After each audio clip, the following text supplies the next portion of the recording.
Hey guys, today I will be telling you how to use the events blocks in Scratch 3.0, which is the latest version of Scratch at the time of recording, of course.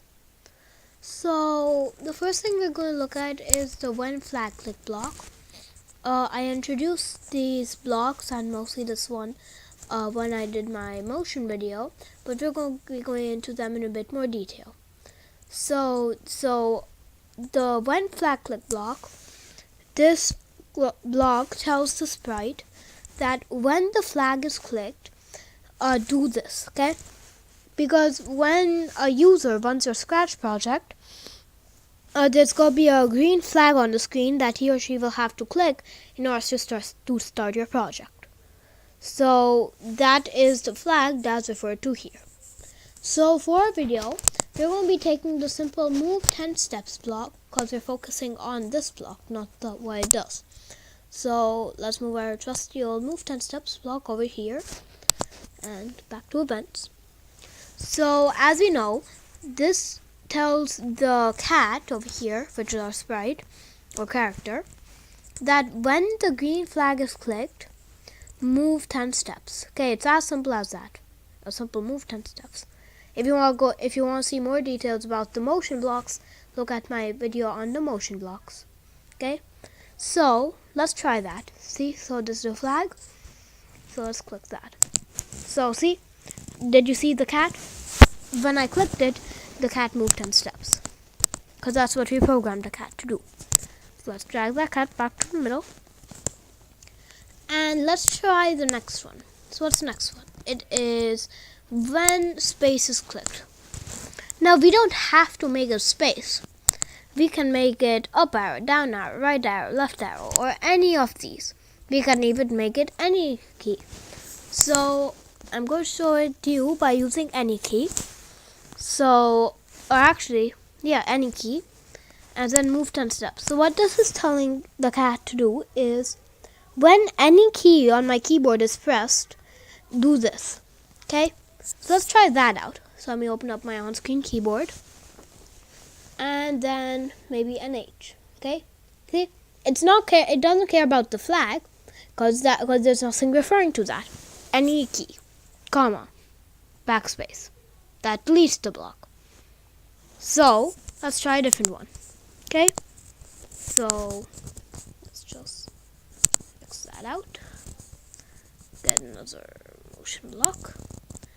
And next, let's try when the sprite is click block. So this when sprite is click block, it says that when your sprite is clicked, do this, just like everything else. It just says when the sprite is clicked, this your sprite is clicked, do this. So what's this? Ta-da, ta-da, ta-da, ta-da. So that is when sprite is click block. When backdrop switches to backdrop 1. Okay? Now this requires a bit of a small intro into backdrops. Okay? So when I do my backdrop video, we'll get into more detail. But a backdrop is the background, okay? So there are certain blocks that you can do to make it so that your backdrop, your stage, your background changes every once in a while or changes when something happens. Like if you're playing Mario or if you're playing Minecraft or something, you'll see that your scene always changes whenever you move forward or backward or whatever, or jump. That is your backdrop and it changes. So what it's saying is when the background changes to this, do this. So really we're not going to be looking at that one today, but we're going to be looking at this one in more detail when I do my backdrop video. Then when loudness is less than 10, okay, greater than 10, do this, okay? So obviously we're going to need our microphone. So let me hit allow. Hello, hello, hello, hello, hi. And then if I do this from a little far away from the microphone, hi, hi, hi, hi, hi, hi, hi. See, you didn't hear me there. But while I'm talking, if you see, sometimes the cat will move forward because the loudness is greater than 10. So yeah, that's a pretty cool block for user interaction. So, yeah.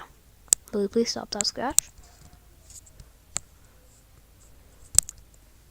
Now, when I receive message 1, today we'll be looking at this one in a bit more detail, like I said on my motion block video. So, when I receive message 1, so another sprite can send a message to other sprites or every other sprite in Scratch. So we're going to try something out, okay? So let's just make a quick sprite, okay? The bell, okay? So let's add a program for the spell, okay? When space key is pressed, broadcast message 1, okay? Now these two do the same things, but this one waits, like it says here. So what it means by broadcast message 1 is it sends out a signal, in a sense, to every other sprite there is, and we can code our Scratch cat to receive that message and do something. So we can name that message, let's call it hi, okay? Now that message is not displayed to the user, because this is all part of the programming to make it easier for the code and for the coder to make and understand. So when I receive message 1, move 10 steps, okay? So let's go back to this. And then what should happen is we've made it so that when the space key is pressed, it'll broadcast hi. But it won't work since the message on this is set to message 1. So from the drop down menu, we just hit hi, okay, because that's the message. So now let's try it by clicking space, okay? Ta-da. See, it was all coded inside the bell, okay? So what happened was, in a bit more explanation, it says that the bell is saying that, okay, the space key has been pressed. Now I have to broadcast this. And the cat's like, okay, I have received this message. Now I must move 10 steps. So in a sense, it's a letter saying, do the program underneath. So yeah, that is the message blocks in events. And yeah, that covers our events section. It was a nice and short video because these some simpler blocks than some of the others. And yeah, thank you for watching, and I hope you enjoyed the video.